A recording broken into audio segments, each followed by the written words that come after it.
जातीय जनगणना कराने से केंद्र सरकार ने इनकार किया और राज्य को इसकी छूट दे दी कि वे अपने स्तर से जातीय जनगणना करा सकते हैं। जातीय जनगणना आज हम क्यों बात कर रहे हैं, आपको बता दें, जिस तरीके से नीतीश कुमार को सुप्रीम कोर्ट ने एक बड़ा झटका दिया है, उसके बाद से जातीय जनगणना की चर्चा हो रही है, क्योंकि जो कहा जा रहा है, बताया जा रहा है, बार बार ध्यान केंद्रित किया जा रहा है, वो साफ तौर पर है रिजर्वेशन।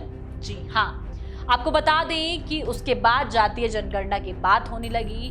जैसे कि लगातार हम देखते हैं कि रिजर्वेशन, नीतीश कुमार ने बात कही थी, जातियों के लिए, कुछ सुनिश्चित जाति के लिए रिजर्वेशन की बात कही गई थी, उसको बढ़ा दिया गया था, जिसके बाद सुप्रीम कोर्ट ने अब उसे रद्द कर दिया है। क्या है पूरा मामला, चलिए जान लेते हैं। नमस्कार, मैं हूं आपके साथ स्वाति सिंह और आप देख रहे हैं इन खबर।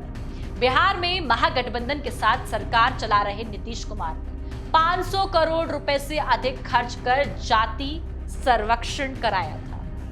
जाति सर्वेक्षण के लिए नीतीश का तर्क था कि इससे समाज की हर जाति की योजनाएं बनने में सहूलियत होगी। इसी क्रम में बिहार सरकार ने सर्वेक्षण में निकली जातियों की आबादी के हिसाब से आरक्षण की सीमा भी संशोधित कर दी।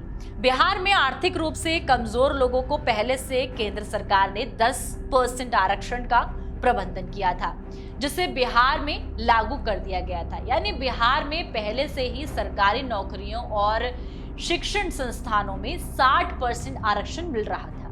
बाद में जातियों के आंकड़े आने जाने पर नीतीश सरकार ने आरक्षण की सीमा लगभग 75% कर दी थी, जो सुप्रीम कोर्ट द्वारा निर्धारित मानक 50% से अधिक थी। जिस वक्त नीतीश सरकार ने जातीय सर्वेक्षण और आरक्षण सीमा बढ़ाने का फैसला किया, उस वक्त वे आज के इंडिया ब्लॉक में शामिल थे।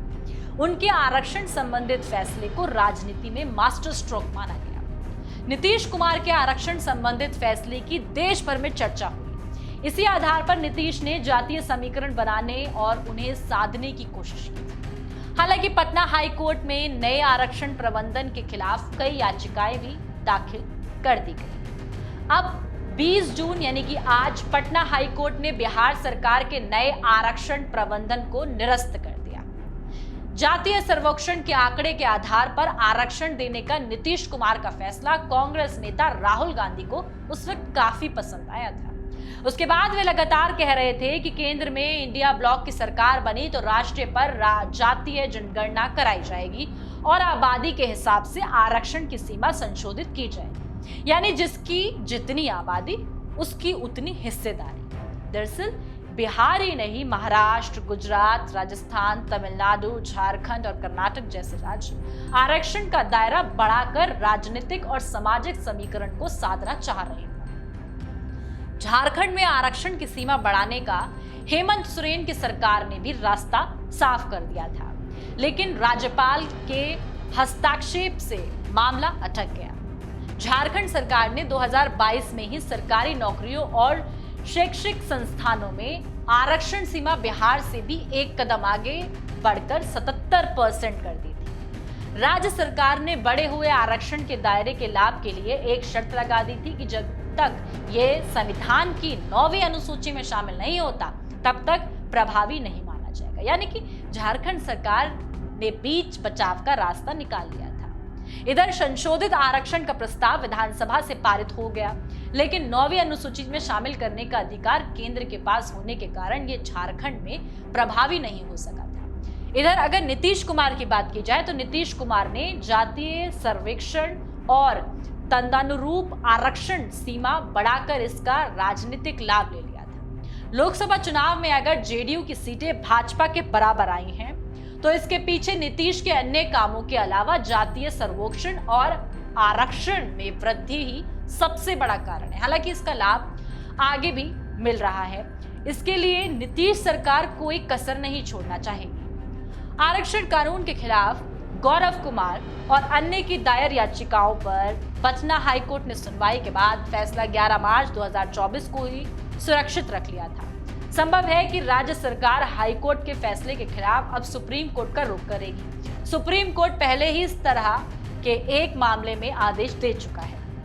ऐसे में अब सवाल खड़ा होता है कि नीतीश कुमार ये जो आरक्षण के मुद्दे पर लड़ाई लड़ने जा रहे हैं, क्या ये बीजेपी के कंधों पर लड़ेंगे? क्योंकि बीजेपी अभी एनडीए की सरकार बनी है, नीतीश कुमार इसमें सबसे अहम रोल अदा कर रहे हैं। नीतीश कुमार को बिहार की राजनीति भी संभालनी है और नीतीश कुमार एनडीए में एक बड़ा चेहरा भी है।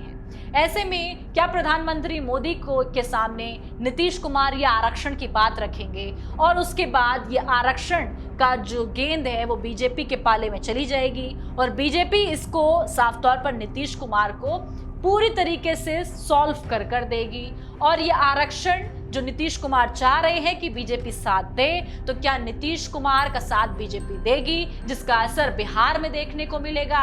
ये 50% वाला आरक्षण 65% तक कर दिया गया, जो कि सुप्रीम कोर्ट ने एक झटका दे दिया। इसके बाद नीतीश कुमार क्या कुछ नए कदम उठाते हैं और बिहार की राजनीति में किस तरीके से हेरफेर करते हैं? तमाम अपडेट के लिए हमारे साथ बने रहें और देखते रहें इन खबर। धन्यवाद।